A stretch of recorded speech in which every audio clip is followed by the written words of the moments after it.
Abra sua Bíblia no Evangelho de João, esteja comigo aí no Evangelho de João.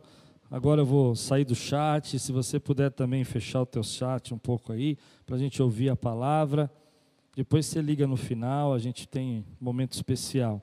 Estamos estudando o Evangelho de João e eu questionei o Senhor, porque desde o começo Deus tem falado comigo para estudar o Evangelho de João. Eu falei, Deus, mas nesse tempo de pandemia, esse tempo de luta, vamos falar do Evangelho de João, as pessoas conhecem essas histórias, elas sabem.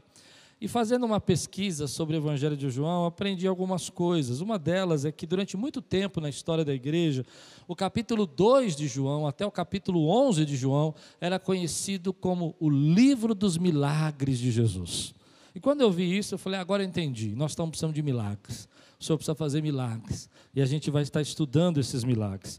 Hoje nós vamos estudar, de manhã eu falei do capítulo 2, sobre Jesus transformando água em vinho, e falei sobre como a gente precisa disso, como a gente precisa dessa transformação, como a vida às vezes, como a mãe de Jesus chega para Jesus e fala assim, eles não têm mais vinho, e às vezes na nossa vida o desgaste, a luta, a batalha, acaba o vinho, a gente não tem mais alegria, a gente não tem mais força, mas Deus é poderoso para transformar uma molécula H2O em uma molécula complexa que é o vinho.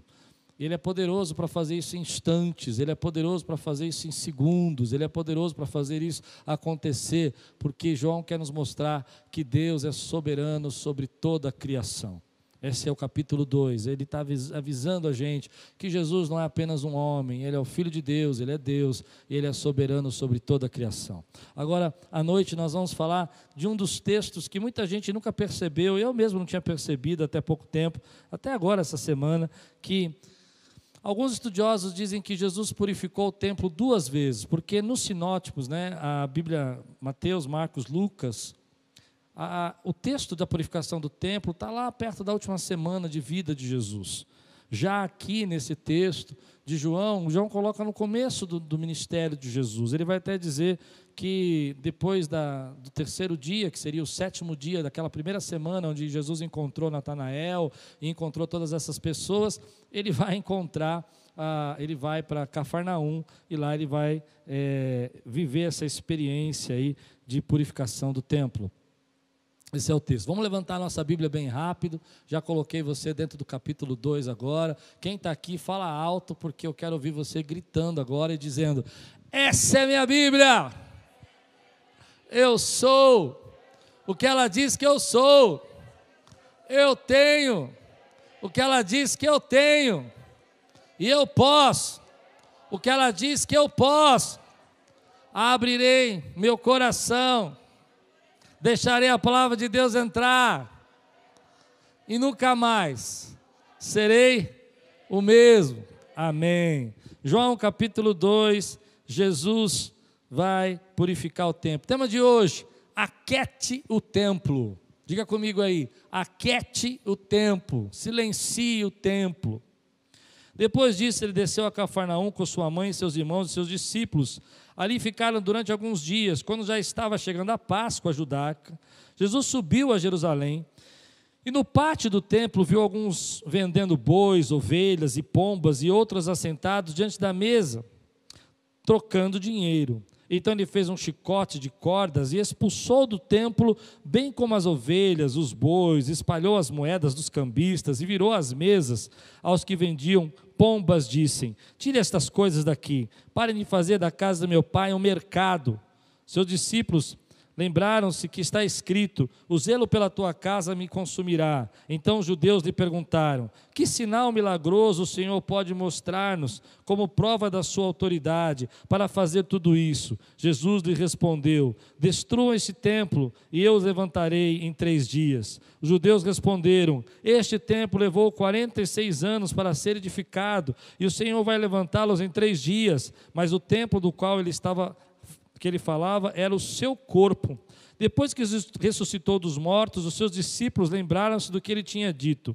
Então creram na Escritura e na palavra que Jesus dissera. Enquanto estava em Jerusalém na festa da Páscoa, muitos viram sinais milagrosos que ele estava realizando e creram em seu nome. Mas Jesus não se confiava a eles, pois conhecia todos. Não precisava que ninguém lhe desse testemunho a respeito do homem, pois ele bem sabia o que havia no homem. Vamos orar? Pai, entramos na Tua presença. Queremos agora receber, Senhor, a Tua palavra, que ela seja alimento. Dá-me a minha autoridade para pregar, Senhor, essa mensagem. E dá, Senhor, aos Teus filhos que estão recebendo essa mensagem, aonde quer que eles estejam, um coração aberto e sincero para ouvir o que o Senhor tem a dizer a eles. Em nome de Jesus. Amém. O templo é um lugar sagrado de adoração. Para o povo de Israel, o templo representava a aliança do Senhor com o seu povo. É ali que a glória de Deus se manifestou, embora esse não seja o mesmo templo de Salomão, mas quando Salomão consagrou o templo, Deus encheu aquele lugar com a sua nuvem de glória. Milhares de pessoas iam todo ano até o templo, oferecer o seu sacrifício, oferecer ali a sua confissão de pecados, a sua oferta de gratidão, a sua oferta de paz. O templo é esse lugar sagrado, é um lugar silencioso, de adoração, é um lugar onde as pessoas entram ali para receber uma palavra. Ele representava a soberania de Deus sobre Israel. Deus é o dono de todo aquele povo, e Ele tem o seu templo naquele povo, nessa nação santa, nesse povo escolhido e separado pelo Senhor, desde Abraão, que a gente estudou aqui há pouco tempo. Esse é o lugar, mas por causa da religiosidade, por causa dos desvios, por causa da falta de entendimento do povo a respeito de Deus, aquele templo deixou de ser um lugar silencioso, deixou de ser um lugar apenas de adoração, deixou de ser um lugar apenas de confissão e contrição, e se tornou um lugar barulhento, um lugar que parece um mercado. E quando eu leio esse texto, eu trabalhei 6 anos no mercado municipal de São Paulo, 6 anos eu trabalhei lá no mercado municipal, e eu entendo que a Bíblia está dizendo, embora lá não tivesse pombas, não tivesse bois ali mais na minha época, né, porque eu também não sou tão velho assim, a gente vendia frutas secas e essas coisas, o lugar lá era muito barulhento. Quando você entrava naquele lugar, era o barulho de geladeira, o barulho de gente gritando, era o barulho de gente de caixa caindo, de gente falando, de coisa sendo arrastada. E eu me lembro que uma vez eu tive que ficar até às 8 da noite no mercado, porque ele fechava às 4, mas eu tinha que esperar algumas pessoas chegarem com uma entrega. E quando deu mais ou menos 6 horas, que não tinha mais ninguém no mercado, aquele lugar ficou silencioso. O barulho de geladeira diminuiu, o barulho de gente gritando, já tinha todo mundo indo embora, não tinha mais sendo caixa arrastada, não tinha mais gente falando com outra, não tinha gente chamando ninguém. E aquele lugar se transformou num lugar que parecia uma catedral, um lugar alto, um lugar grande.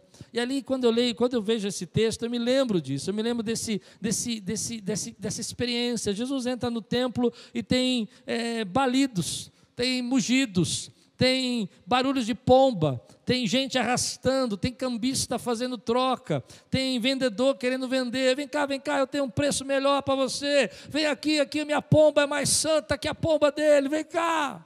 Eu não sei como é que era, mas a Bíblia dá para entender para nós que aquilo tinha virado um mercado. É esse que o termo que Jesus usa.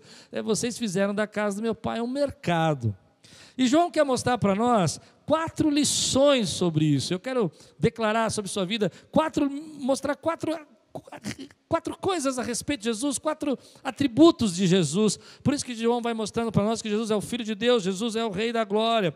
A primeira é que Jesus é o Senhor do templo. Jesus é aquele que está sobre o templo. Ele chega com toda a autoridade nesse templo que representa a religiosidade, que representa a unidade, que representa a graça de Deus sobre a nação. Mas Ele é o Senhor daquele lugar. Ele é o Filho de Deus, aquele templo é do Pai dele. Ele chega lá e diz assim: olha, a casa do meu Pai não é assim. João vai mostrar para nós que Ele é o Senhor do templo. A segunda coisa que João vai mostrar para nós nesse tempo é que Jesus está no templo, Ele entra no templo, Ele invade aquele lugar, aquele mercado, para expulsar o barulho, para expulsar as pessoas ali fazendo trocas. Ele joga as moedas para o alto, porque Ele está no templo. Eu quero que você diga comigo: Jesus está no templo. A terceira coisa que João quer mostrar para nós nesse templo é que Israel falhou, ele se desviou, ele se afastou do templo de Deus e deixou de ser o povo que guarda o templo. Ele profanou o templo, ele usou o templo para outros negócios, ele tirou o silêncio, a sacralidade, a santidade, transformou o templo ali num lugar barulhento, cheio de coisas, cheio de gente incomodando. E a quarta coisa que João quer mostrar para nós é que Jesus iria construir um templo maior do que esse templo de Herodes, que era a própria vida dele, que ele morreria, o templo que era o corpo dele seria destruído, mas em 3 dias esse templo seria refeito, porque ele é o Senhor do templo, ele está no templo, porque ele veio restaurar aquilo que Israel não conseguiu restaurar naquele símbolo da fé que o templo representava, e porque ele é o templo, ele é o Senhor das nossas vidas, ele é aquele que morreu por nós. João está mostrando para nós a soberana vocação de Jesus, a soberania dele sobre nós. Mas quando eu olho esse texto, eu começo a perceber que hoje a Bíblia vai nos ensinar que quando Jesus morre naquela cruz, ele restaura o templo, que não é mais o templo feito por paredes, por mãos de homens, ele restaura o templo. E o templo que ele restaura é que agora o homem é o lugar onde Deus habita. Eu sei, querido, que aqui é um templo, é uma igreja, é um lugar de reunião, é um lugar de oração, e a gente tem esse espaço para adorar a Deus. Mas a gente já sabe disso, que o lugar onde Deus habita não são nessas paredes, não é aqui que Ele está limitado, Ele está aí dentro de você. Você e eu, nós somos o lugar onde Deus habita. Nós precisamos de um espaço, nós precisamos de um ambiente, nós precisamos de um lugar apropriado para que a gente possa cantar junto, que saudade, para que você possa dizer glória a Deus bem alto e os vizinhos não ficarem incomodados, para que a gente possa cantar os nossos hinos de adoração. Esse é o nosso espaço. Mas o templo agora é o homem, é lá que Deus habita, é dentro de você, é dentro do teu coração que Ele está aí dentro falando com você, e Deus vai nos falar que por muitas vezes nós não percebemos, a Bíblia vai dizer sobre nós sobre isso, ela vai dizer assim, olha, Deus não habita em templos feitos por mão de homens. No capítulo 4 de João vai falar para nós, quando Jesus encontra a mulher de Samaria, ele vai dizer assim, olha, o Pai procura adoradores que o adorem em espírito e em verdade, e ela tem a dúvida do templo, se o templo é em Jerusalém, se o templo é em Samaria, e ele vai dizer, olha, não é mais assim, agora o Pai habita naqueles que buscam em espírito e em verdade.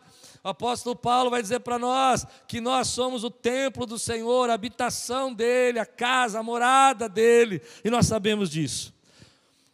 Mas muitas vezes nós não percebemos que esse templo que somos nós, que é um lugar sagrado, que é um lugar santo, que é um lugar que não pode ser profanado, que é você, que é onde Deus habita, ele vira um mercado. E nesse tempo a gente vive num momento onde a nossa sociedade é o mercado. Tudo que nós fazemos está relacionado ao mercado. Os remédios são vendidos pela indústria e é um mercado. Nós conseguimos ver valores na bolsa, empresas subindo, empresas falindo nesse tempo. A gente não entende muito bem como é que pode uma empresa que está vendendo milhões, está perdendo ações, porque aquilo também é o mercado. O mundo se relaciona dessa maneira, pela compra, pela venda, pela troca. Tem aquelas pessoas que vêm, chegam até nós. Essa é a realidade do mundo. O problema é que quando a gente não percebe que estamos nesse mundo, onde o mercado está acontecendo, as pessoas estão fazendo de tudo o mercado, e a luta política, a política se tornou um mercado, as situações que nós vivemos hoje, as duras lutas que nós passamos, está relacionada a essa sociedade, que é uma sociedade que se relaciona através da troca, através da vantagem própria, através do lucro pessoal. Mas você não é um mercado. Você, na verdade, a Bíblia diz que é o povo escolhido, é a nação santa, é a noiva, é o embaixador. Você não pode ser um mercado. E nesse tempo que nós vivemos, onde a sociedade vai nos tornando esse mercado, vidas são contabilizadas, pessoas são contadas, gente é enterrada sem a família, nós não conseguimos enxergar que dentro de nós que somos o templo, as coisas estão barulhentas demais. Tem balidos aí, tem pombas esvoaçando, tem gente trazendo câmbio no seu coração, gente trazendo pensamentos sobre sua vida pesados. dentro de nós, que é esse lugar sagrado, onde que a gente tem que estar centrado naquilo que Deus tem para nós, onde que a gente é a habitação do Espírito Santo. Nós vivemos nesse tempo onde uma pessoa quer que você leia uma matéria, e essa matéria, na verdade, é um ruído dentro de você. Nem sempre ela é tão verdadeira, às vezes ela é, às vezes ela não é. Às vezes, se você lê um enunciado, não sei se você já percebeu isso, e embaixo a matéria fala de outra coisa. Por quê? Porque você é o mercado, você é o comércio. Você, quanto mais view você dá, mais eles ganham. E a gente não percebe que a gente está se tornando esse mercado. Hoje eu quero falar com você, querido, que Jesus entra nesse seu coração. E às vezes a gente não percebe que dentro desse barulho que nós estamos vivendo, existem algumas coisas acontecendo, alguns símbolos. A Bíblia vai falar primeiro que existem os vendedores, aquelas pessoas que ficam trazendo troca. Você já viu como o vendedor trabalha? Outro dia, uma pessoa chegou para minha filha e falou assim: olha, se você não fechar esse negócio hoje, amanhã você não vai ter mais esse desconto, eu não posso segurar. E eu disse: filha, isso é balela, isso é conversa de vendedor. E às vezes dentro de nós a gente vai vivendo as pessoas falando para nós: olha, você não tem saída, você não tem jeito, se você não olhar dessa maneira, se você não pensar, isso vai entrando na nossa mente, e o nosso coração, que é o templo, está tão barulhento, está tão agitado, você não consegue se concentrar. Mas não tem só os vendedores fazendo essas trocas e ameaças e dizendo o que vai acontecer no nosso futuro, tem também os cambistas. Cambista é diferente de vendedor, ele é o atravessador, é aquela pessoa que vem e atravessa. Você está me acompanhando? Você está entendendo? Se eu estou pregando bem, diga glória a Deus aí, porque Deus falou muito comigo nesse texto. Essas pessoas começam a andar dentro da nossa mente com frases: olha, aquela pessoa morreu desse jeito, aquela pessoa sofreu daquela maneira. Isso vai entrando e eles vão fazendo troca: olha, se você não tiver isso, se você não tiver aquilo na sua casa, e você fica desesperado, angustiado. Eu me lembro que quando eu fiquei com Covid, eu me senti culpado. Eu falei: como que eu peguei esse negócio? O que eu errei? E aí vem os cambistas falar: não, porque você tinha que ter feito isso, você tinha que ter feito aquilo. Você não... E você começa a viver dentro disso. Mas não tem só essas pessoas, tem os bois. Eu gosto dessa ideia, porque bois são animais que precisam de cabresto para você poder viver, para você poder levá-los. Os bois representam para mim essa nossa força, nossa ira, nossa indignação, aquilo que a gente não quer se submeter. E dentro de nós fica esse mercado, onde os bois estão ali nos arrastando. Onde está Deus? O que Deus está fazendo? Como é que Deus permitiu? Eu sou um servo, eu sou uma serva, eu busco. O que Deus está fazendo aqui? Por que nós oramos e parece que Deus não responde? E você vai vivendo. Eu não sei se eu estou pregando para alguém, mas eu me senti nesse tempo como esse mercado, onde as pessoas falam: faça isso, faça aquilo, age dessa maneira, o barulho, e a gente não consegue ouvir, porque o lugar sagrado onde Deus fala conosco é dentro do nosso coração, e a gente não consegue ouvir porque está tão barulhento. Mas não tem só os bois, tem as ovelhas, e as ovelhas são animais medrosos. Outro dia eu estava com a Lupe num lugar onde tinha várias ovelhas, e a Lupe falou: vou lá bater uma foto com ela. E eu estava na janela assistindo. Enquanto ela chegava perto das ovelhas, elas corriam 50, 100 metros. E aí ele mais pertinho, ela sorria. Mas o bode não é medroso. O bode veio até ela e começou a querer brigar com ela, mas as ovelhas tinham ido embora já. Ovelhas são animais medrosos, são animais assustados, são animais que não têm enfrentamento. E elas representam para mim esse medo todo que vai no nosso coração. As imagens que vêm na sua mente, os pensamentos, as tristezas, as lutas que vêm passando sobre sua cabeça. Eu não sei, eu tenho falado muito com Deus: que tempo é esse que nós vivemos, que infelizmente, eu não estou dizendo que está errado ter medo, não. Eu posso falar de mim, não gosto de falar de ninguém, não, irmão. Eu prefiro falar de mim. Às vezes a gente tem medo, a gente fala: meu Deus, como é que vai ser o futuro? Quando é que isso vai acabar? Não é? Você não tem medo às vezes? Só eu tenho medo? A gente fica pensando, vendo notícia. Às vezes você abre o jornal para ver uma notícia, você vê uma notícia, tanta tristeza. Você já não tem mais... Só viu aqueles balidos dentro de você, sabe? O medo representa aquele balido, aquele barulho de ovelha, barulho valendo, e você não fica ouvindo aquilo, e você não consegue respirar, e você está ansioso, e você está cheio dentro de você, porque você não tem mais centro, você não consegue se achar o seu centro, o lugar sagrado, que é o teu coração, está tão agitado, está tão ansioso, que você, sem perceber, está virando esse mercado. Deixa de ser templo para ser um mercado. E por último tem as pombas. As pombas são interessantes, porque as pombas são animais barulhentos. Eu me lembro uma vez em casa, nós morávamos numa casa que era um sobrado e tinha um espacinho na varanda, era um telhadinho de madeira, e a gente forrou o telhado. E uma pomba, ela conseguiu achar um buraquinho para fazer um ninho ali. E de repente já não era mais uma, eram umas 20 pombas lá. A gente não percebeu, achou que era só um barulhinho, de repente o barulho tinha tomado. E aquilo começou a virar uma praga.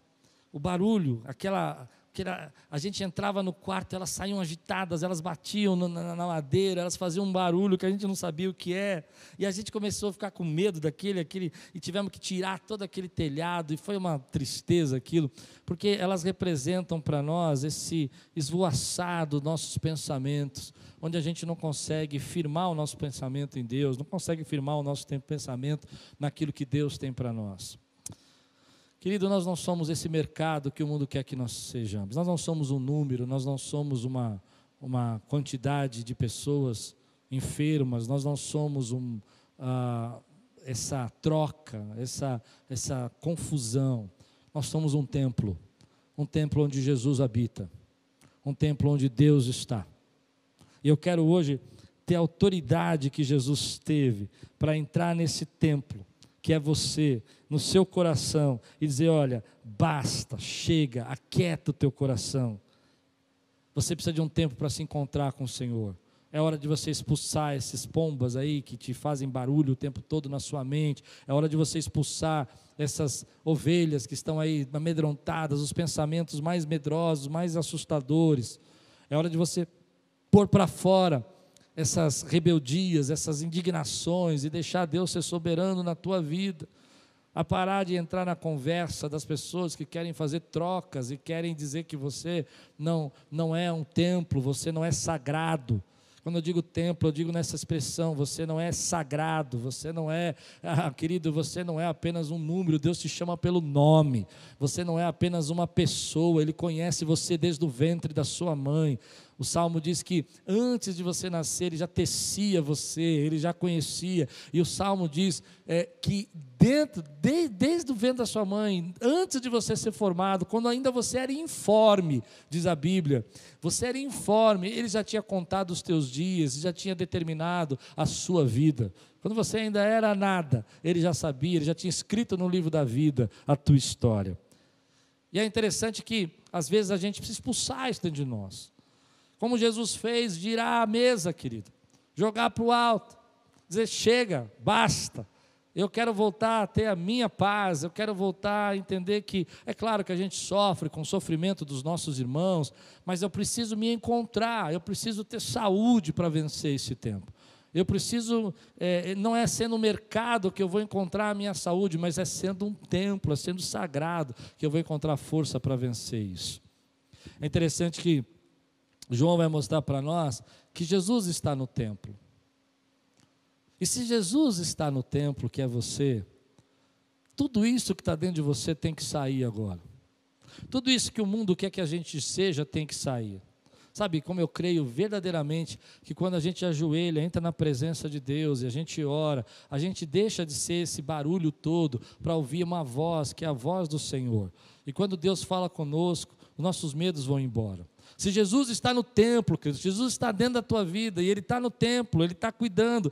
Primeiro Ele é o Senhor do templo, Ele é o Senhor da tua vida, e depois Ele está dentro de você. Então, querido, aquela tristeza, aquele sofrimento precisa sair agora em nome de Jesus.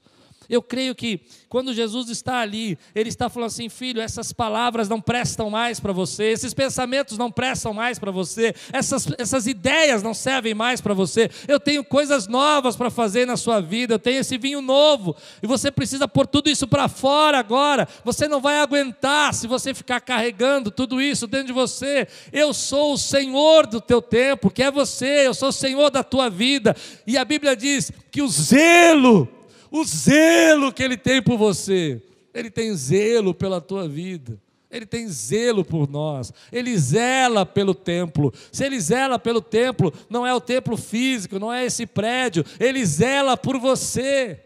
Ele é o Senhor, Ele está aí, Ele zela por você, que é o templo dEle, e Ele sabe, querido, toda a tua história, toda a tua vida, Ele te conhece desde o ventre da sua mãe, e Ele está agora mesmo zelando por nós, cuidando de nós. João vai mostrar para nós que nada, nem um fio da nossa cabeça cai se não for da vontade do Senhor. Se Jesus está aí, querido, dentro da tua vida, se Ele está dentro do templo que é você, deixa Ele purificar você, deixa Ele arrancar de você aquilo que precisa ser tirado, descansa nele, fala: Senhor, olha, eu preciso da tua graça e da tua misericórdia, eu não tenho força sozinho, descansa nele, deixa Ele fazer isso na sua vida. Às vezes nós não enxergamos, querido, que quando Jesus está dentro de nós, Ele está cuidando de você e quer colocar as coisas em ordem, quer colocar a tua vida em ordem, e às vezes a gente não enxerga isso.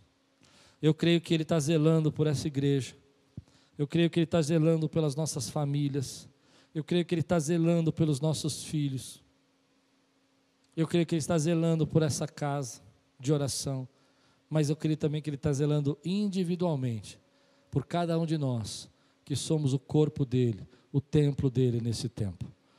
E hoje, nessa noite, querido, eu não sei como está o seu estado, não sei como você está emocionalmente ou fisicamente, mas eu oro para que Deus entre dentro do seu coração e comece a jogar essas mesas, esses cambistas para fora, e comece a jogar essa pressão dentro de você para fora, e vai purificando, e vai fazendo você se encontrar no silêncio, no sagrado, e ouvir o que Ele tem a dizer para você.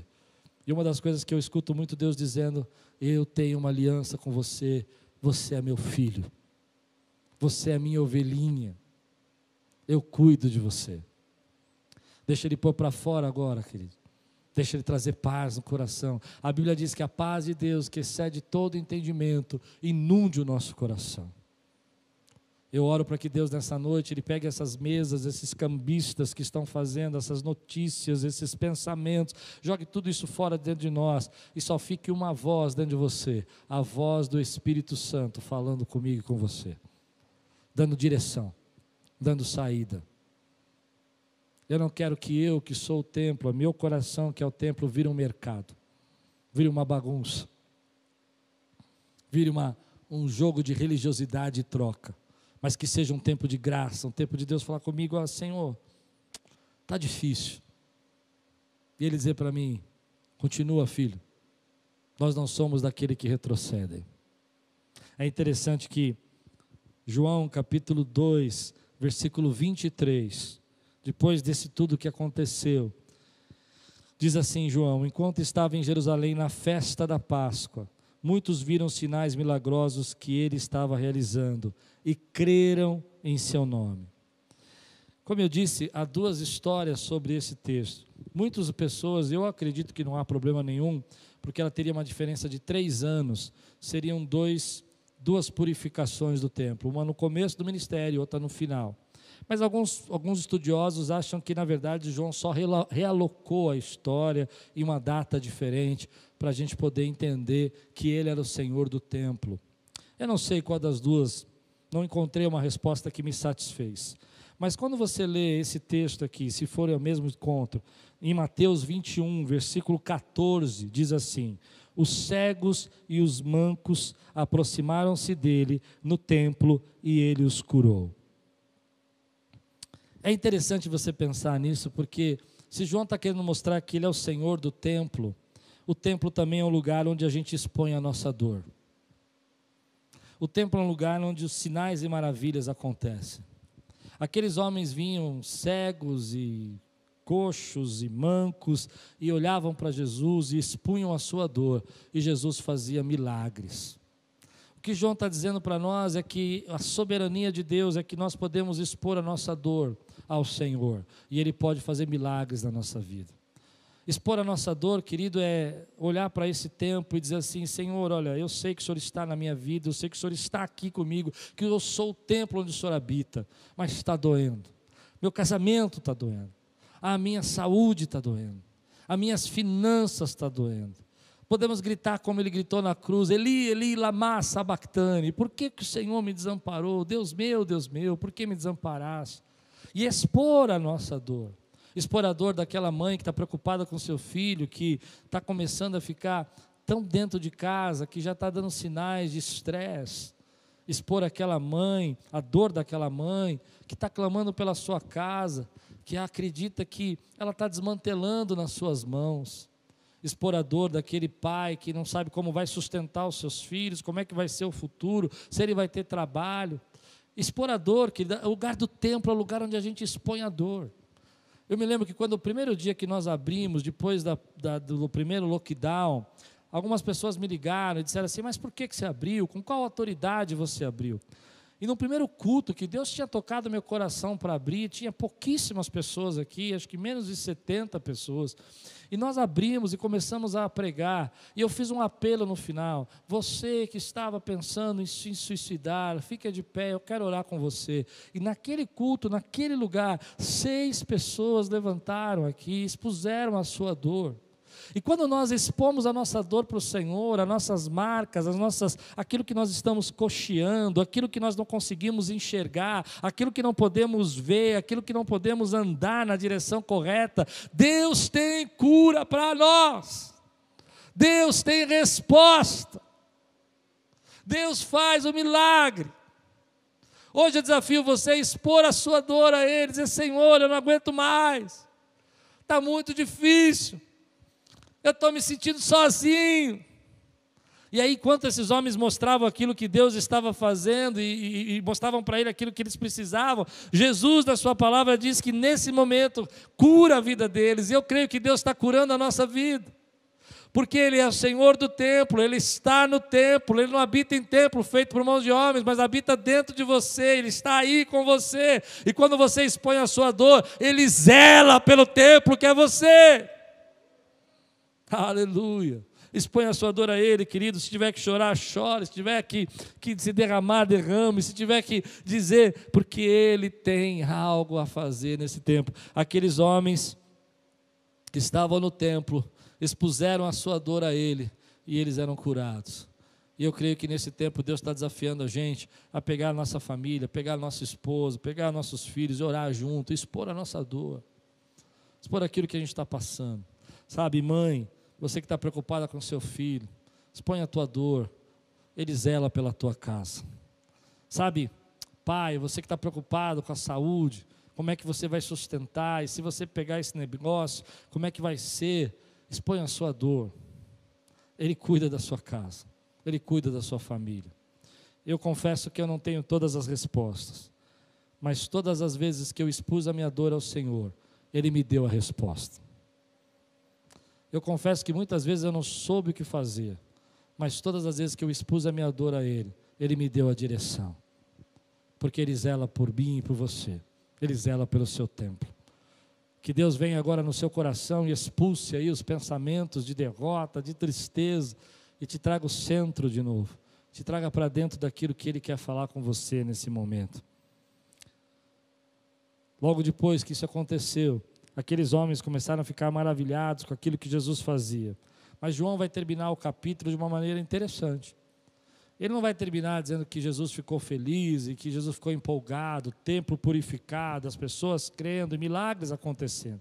João vai dizer para nós assim, versículo 24 e 25. Mas Jesus não se confiava a eles, pois conhecia a todos. Não precisava de ninguém que lhe desse testemunho a respeito do homem, pois ele bem sabia o que havia no homem. Jesus conhecia a natureza humana, Jesus conhecia a nossa natureza, essa natureza coxa, cega, essa natureza dúbia, essa natureza que crê por um tempo e não crê por muito tempo, crê por um momento, mas logo depois essa fé não é de uma boa qualidade, não é uma fé que enfrenta intercorrências, que enfrenta intolerâncias e dificuldades e lutas, é uma fé que às vezes a gente volta para trás. Ele sabia disso. E a dica que eu quero dar para você é que você também conheça a sua natureza. Assim como Jesus conhecia a nossa natureza, é importante a gente conhecer a nossa natureza. Saber quando a gente,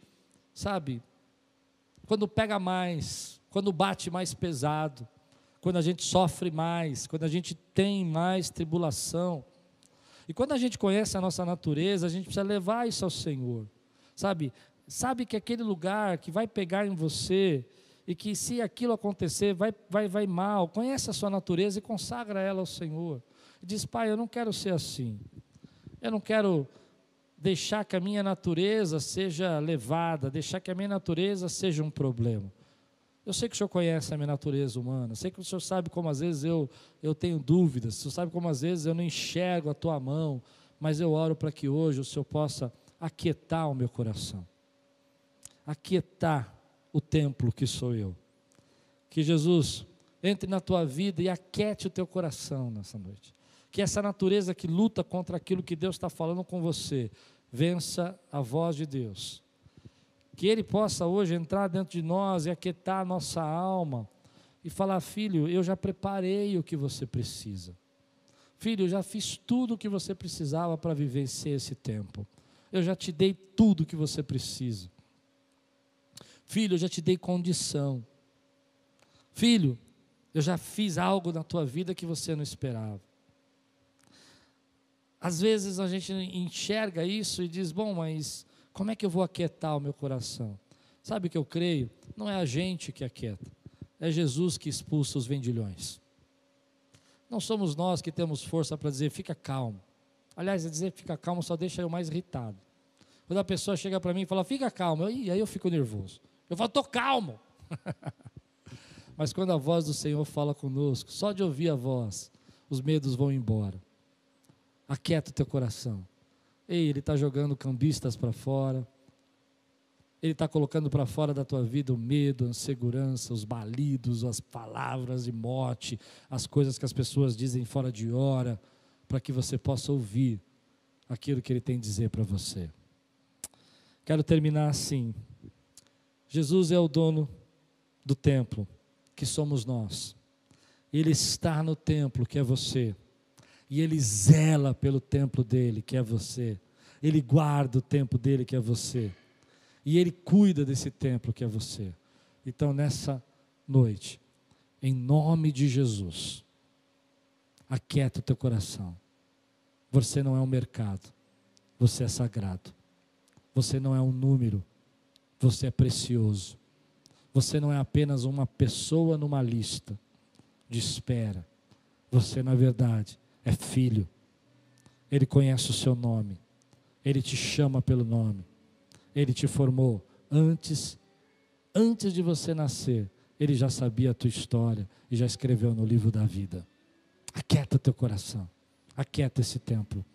E diz: olha, eu não posso fazer nada, eu não posso resolver, eu não posso quebrar o lockdown, eu não posso abrir a igreja, eu não posso mudar essa situação, eu não posso curar aquele meu amigo, mas eu posso orar com o coração aquietado, um coração quebrantado, um coração que se derrama, que silenciou os barulhos, que silenciou as palavras, para dizer: na tua vida vai ser diferente, na tua vida Ele vai cuidar, Ele zela por você. Hoje eu preguei para mim. São tantas coisas que eu escuto a semana toda. Eu não estou aqui fazendo melodramas, mas eu acho que nem tempo direito eu tive para me curar, porque logo depois já comecei a ouvir tantos problemas, tanta gente sofrendo, tanta gente que eu amo. E aquilo vai entrando no nosso coração e vai deixando a nossa vida barulhenta, nosso coração já não ouve mais o que Deus tem para dizer. Mas Deus vem e fala assim: filho, eu estou expulsando tudo isso dentro de você, porque eu ainda continuo sendo o dono do templo. Eu ainda continuo sendo o Senhor. Eu ainda sou aquele que, se destruir o templo em 3 dias, eu construo de novo. Eu sou aquele que tem o poder da ressurreição e da vida. Eu sou aquele que veio para que você tenha vida, e vida em abundância. Eu vim aqui para que você pudesse sorrir de novo, para deixar a minha paz, e não dar a paz como o mundo a dá, para dar a minha paz, para entregar a você o vinho novo, para tirar essa vida aguada que você está vivendo, essa vida angustiada, para que você receba a alegria da nova aliança que nós temos, em nome de Jesus. Amém. Você recebe essa palavra hoje na sua vida?